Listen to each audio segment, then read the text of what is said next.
Hello, everyone, and welcome to another episode of Autism Stories. I'm your host, Doug Bletcher, the founder of Autism Personal Coach. Autistic people are the true experts of the autistic experience, and Autism Stories is where we interview autistic people to learn from their stories, experiences, and get their insights. If you would like to be notified about each week's episode of Autism Stories, we suggest you subscribe on your favorite podcast listening platform. We would also appreciate it if you could give us a positive rating and review, as will help others to learn about autism stories.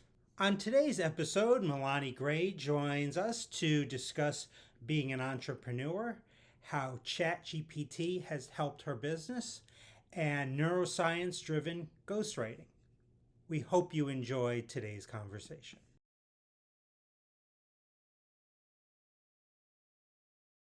Milanie, thanks so much for joining me here today.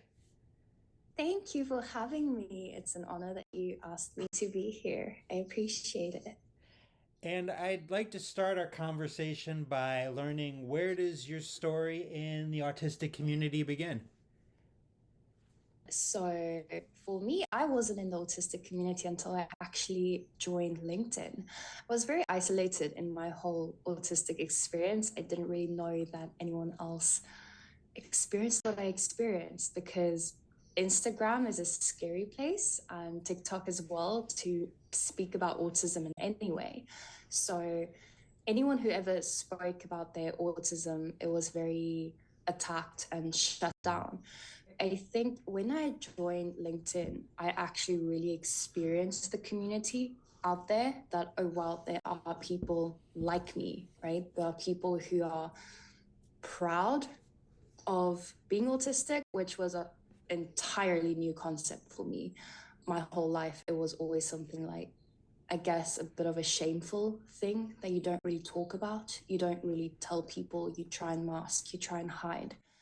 So when I got onto LinkedIn and I started following people and they were like loud and proud about it, I was like, oh my gosh, like what is going on? Like this is a whole different dimension in a way because I've known about my autism since I was a toddler, but we went through the whole process of like behavior therapists and occupational therapists and exposure therapy and everything like that. In the 90s, autism was very, there was a lot of like, not a lot of knowledge about it, but also a lot of denial. I didn't grow up with the needed resources. I didn't grow up with the needed support because even in my culture in South Africa, Dutch culture, anything to do with mental health, anything to do with the brain, really, it's not really talked about. It's very shameful. I didn't get the help and support and stuff I needed, which ultimately led to masking my whole life, but always knowing we all knew there was something wrong. It was very, very obvious. Therapists confirmed it, psychologists confirmed constantly I had autism, but there was never the support or people who talked about it, people who representation, where I could be like, oh my gosh, it's not like a defect. I'm not broken. There was nothing like that. And it ultimately led to like a lot of depression and suicide attempts and self-harm and everything like that because I knew there was something, but I didn't know how to deal with it. There was no acknowledgement, there was no support. And so it was funny, the time when I really realized like, oh, this is real was when I moved to the USA and I was no longer homeschooled. I was no longer living in the house and I was exposed to the real world, if you want to say. And I came face to face with my autism in a way that I never have before. And I think myself and my entire family for the first time at like 18, 19 had to admit like I'm not outgrowing this the way they said I would. You had mentioned LinkedIn. Recently, I read on social media that you are a youth pastor turned copywriter with tattoos and a smart mouth. So, Yes. why did you decide to transition into copywriting? How did that all come about? So basically, as I said, I moved to the USA and I went into becoming a youth pastor, going to Bible school. I went into ministry, became a youth pastor, worked with kids, everything like that. And I had been in ministry and working as a youth pastor between 2017 and 2019. And then in 2019, I lost a job once again, which was something that has happened a lot of times. Like I would lose jobs after one after the other. Like I just could not keep a job whatsoever. It was one of those experiences where I would maybe keep it for like a month or two. And then because of the sensory struggles, because of the comprehension struggles and understanding and communicating, it would just make it impossible to, and I would burn out.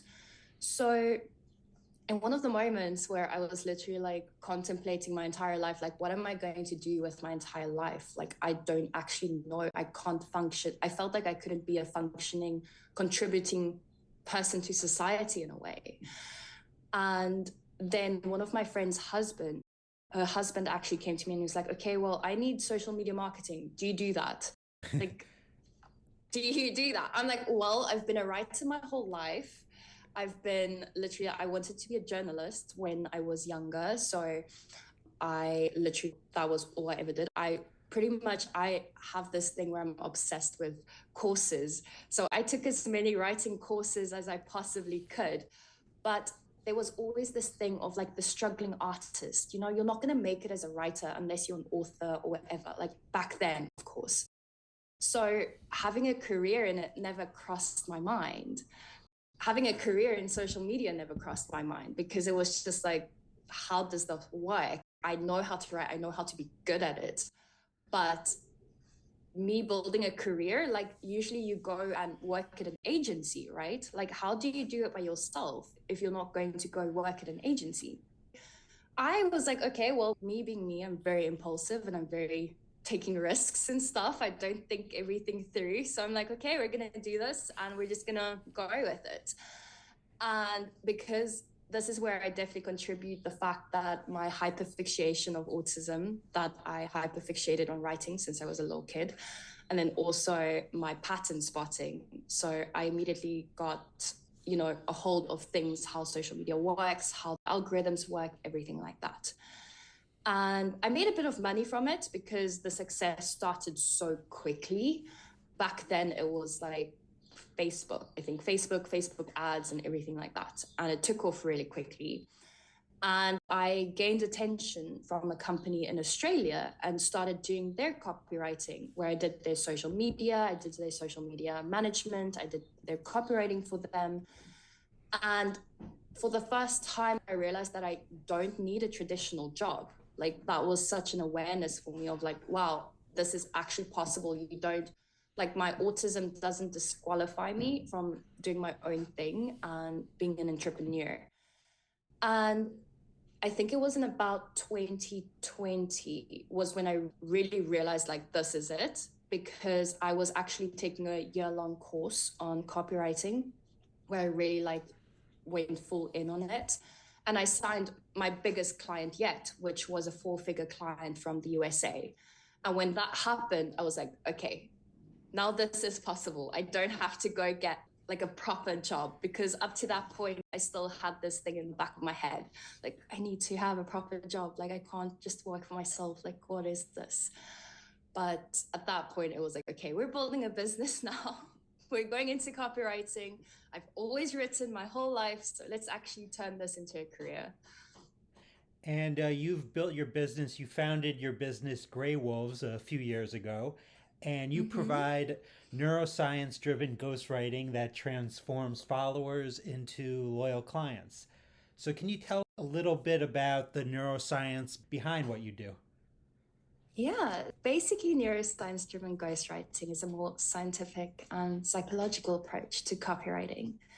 It focuses on how language triggers actions, emotions, choices, which ultimately leads to specific outcomes.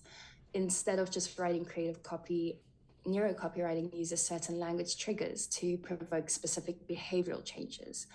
Something that I'm often asked is, what is the way I use it in my copywriting?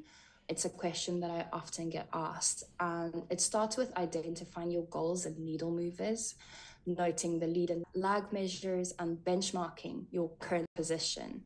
From there, I come up with specific strategies that will help you achieve your goals.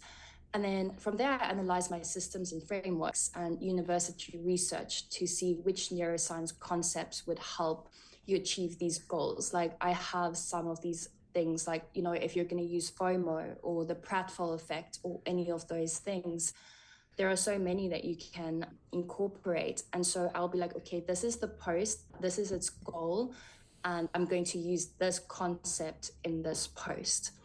From there, I create post ideas, which then ultimately turn into written content that incorporate these frameworks while being structured into a funnel, such as top of funnel, middle of funnel, and bottom of funnel. I think a lot of people think when they hear neuroscience ghostwriting, like, oh my gosh, this sounds so like complicated, but it's actually not as complicated. The biggest, I guess, would be to make sure I validate my research and frameworks. Unfortunately, I have psychologists and scientists as friends to always back me up on that. And then it's just simply understanding that each post has a goal. That goal is being achieved through psychological strategies. Now, a lot of times when people become entrepreneurs, they're told to promote their business using social media. However, they don't necessarily have a budget to do that, so that could be problematic. What would be your advice, particularly to neurodivergent entrepreneurs who find themselves in this situation? If I look at how I started, right, it all comes down to getting clear on your offer. That was the biggest thing for me. I had to get clear on my offer. What do I do? Who do I do it for? And how do I do it? I had to focus on my positioning. And when I started shifting my positioning of, oh, I'm not just a writer, I'm not just a ghostwriter, I actually do neuroscience driven ghostwriting. It positioned me in a way of, okay, now we're different. Now we have a unique offer. And then the third thing that I really focused on was focusing on my goals. What do I want to achieve? What do I want to create ultimately? Why am I doing this? Why am I on social media? Why am I marketing my business, right? And using those strategies, I started incorporating top of funnel, middle of funnel, and bottom of funnel content. I think everyone always says, just get started, just post. And I don't agree with that. I don't think that you should just get started. And I don't think that you should just post. You need to have a strategy based on what you offer, what is your positioning, what is your message, what are your goals? And then you use all that and you use the funnel of top of funnel, middle of funnel, and bottom of funnel to create content. And then the question is always like, okay, but now what type of content do I create? Do I just create educational content? Because a lot of people do create educational content. Educational content doesn't always sell. That's something that everyone needs to like realize, that people are always told you need to prove your expertise. Showing your expertise is not exactly going to ensure you make sales. Competence building content will. You need to look at your business. You need to look at your discovery calls. You need to look at your work systems and processes and how you do things. That is your content. Your whole life, your whole business is actually content. Why did you do it this way instead of that way? Why do you do things? How do you write your content? Like for me, I was recently asked, how do I ghostwrite? So I did a whole recording of this is how I write a post. This is how I set up my Notion. This is how I plan my content calendar. Those are your content. That is actually the things that validates your credibility ultimately at the end of the day. I would encourage neurodivergent entrepreneurs to start there. You don't have to aim for the mountains, just take it one step at a time, but don't just start, as people would say. I would definitely be like, just look at your life, look at your experiences, and create a strategy incorporating that. Entrepreneurs, especially I think neurodivergent entrepreneurs, we are, I think, at high risk of burnout. What's been your experiences in terms of growing your business, but also navigating autistic burnout? I'm well familiar with burnout. Like prior to starting my business, I was pushing it so hard. Like I was pushing my sensory limits. I was working with kids, preaching. I was always busy, like probably working 5, 6 days a week. I was constantly exhausted and then trying to do all these other work, like working in hospitality, working in other things, working until 2 a.m., trying to navigate a normal job. I just couldn't function. And so I thought when I started my business, I thought, okay, now it would be my saving grace. Everything will be okay. And it wasn't. Actually, I still got burnt out. And the thing that I realized was that there is no blueprint at that time, anyways. We're talking about like maybe 5, 6 years ago. There was no blueprint about how to run a business as a neurodivergent entrepreneur. All the resources, all the advice, everything is really targeted at neurotypicals and neurotypical standards, and that's fine. But there's no support and help really for someone to be like, okay, this is how my brain works. This is how my neurological condition affects my day to day and my business. So how do I build a business around that instead of trying to adjust myself to build a business? Only when I started learning how to understand my own autism, what works, what doesn't work, was I able to create a whole business that accommodates myself and accommodates my disability. And it enabled me to put systems in place that would help for that instead of me needing to mask in my own business. As an entrepreneur, one of the best things that I've done is to get to the place where I was able to hire an assistant. Now, I don't plan to get rid of that assistant anytime soon, but however, you've done something really interesting that you have programmed ChatGPT to be your assistant. In what ways Yeah. has ChatGPT been helpful to you? Basically, I've been looking at, I also have someone who really helps me. I hired a CSO, Chief Strategy Officer, and he's been incredible with helping me run my business because I'm the CEO and he's like my second hand, right?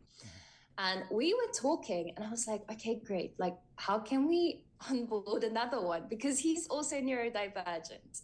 So we're building a neurodivergent company, and we're like, okay, let's go into ChatGPT, right? AI is taking over. We need to keep up with this. We need to like bring this on board.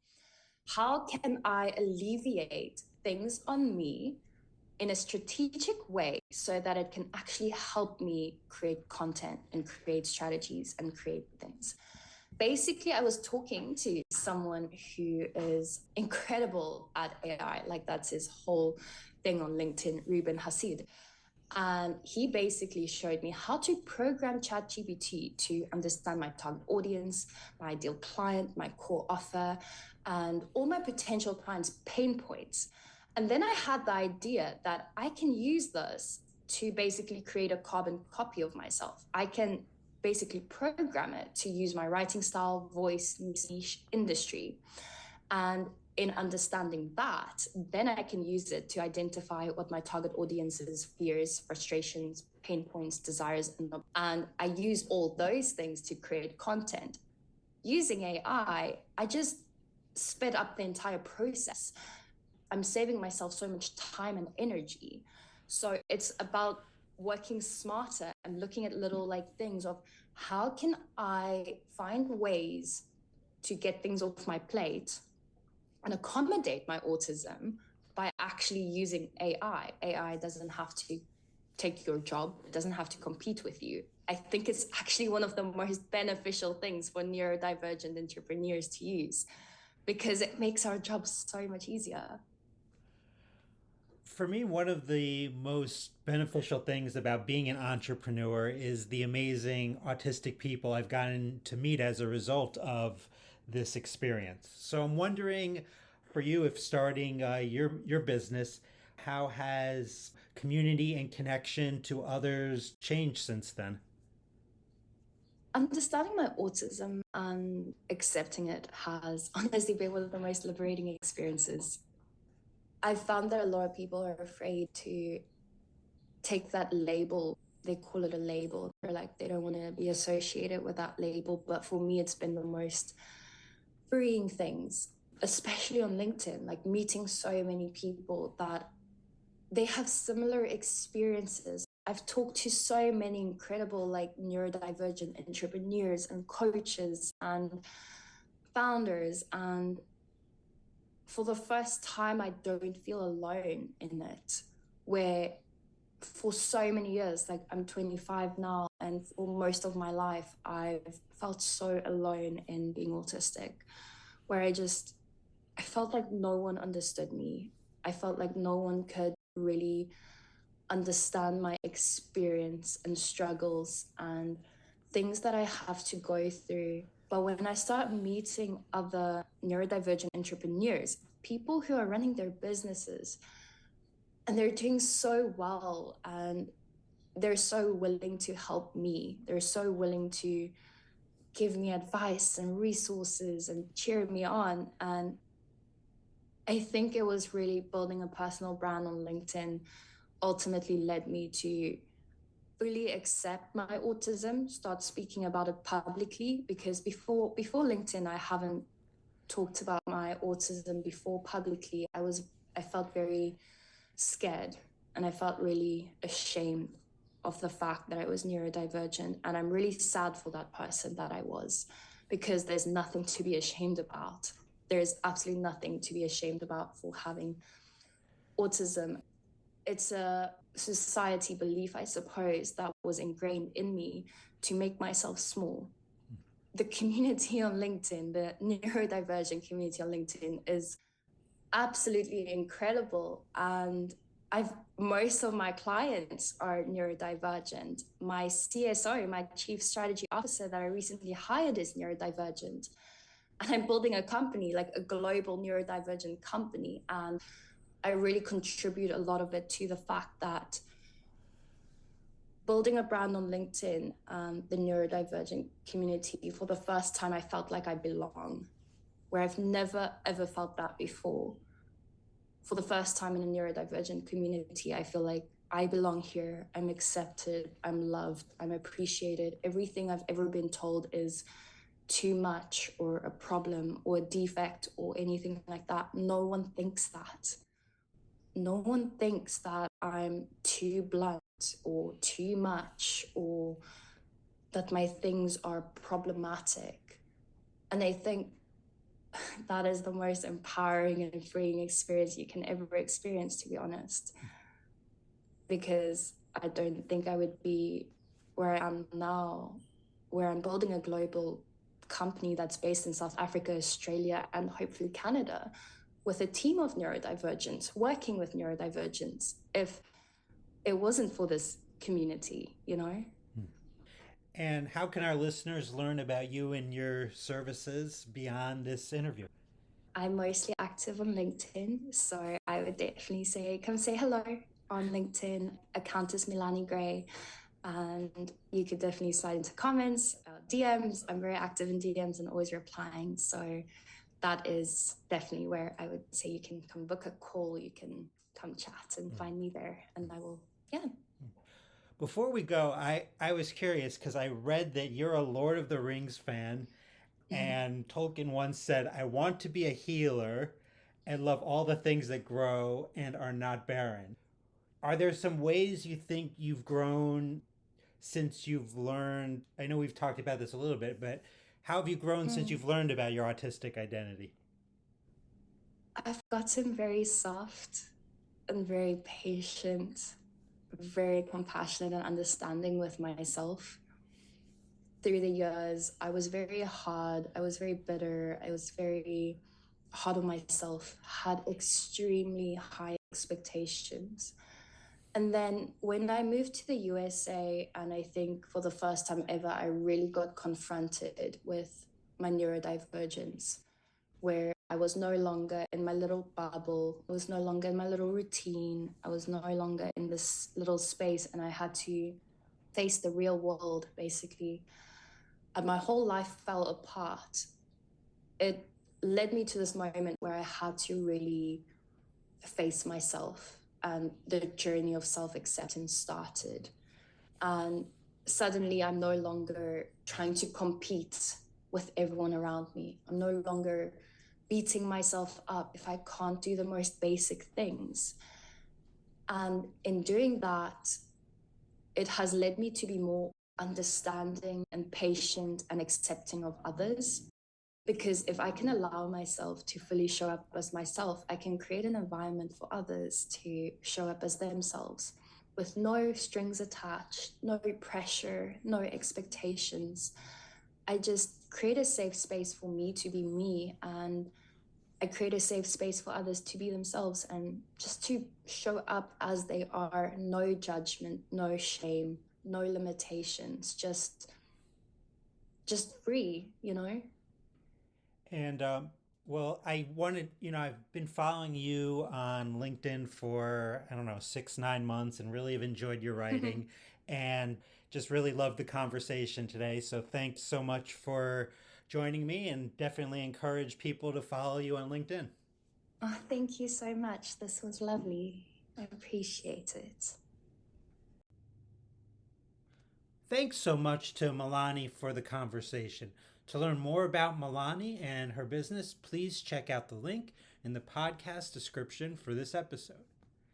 Here at Autism Personal Coach, our clients are the experts, our coaches are the guides. The majority of supports for autistics are not helpful. They try to fix us, not support us. That's why many are confused when we say our clients are the experts, experts of their lived experience. Our clients are the experts for what's worked for them, about the things they need and want in their lives. And our coaches first listen to our clients, then ask thoughtful questions, offer resources, and strategize with our clients so they can get what they need to thrive.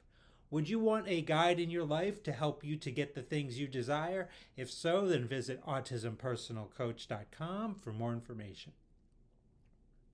I hope you enjoyed this episode of Autism Stories, and if you did, if you could tell a friend, foe, or anyone you know about it so they can have the same enjoyable and educational experience as you when listening to Autism Stories, it would be very much appreciated. Until next time, I'm Doug Bletcher of Autism Personal Coach. Talk to you then.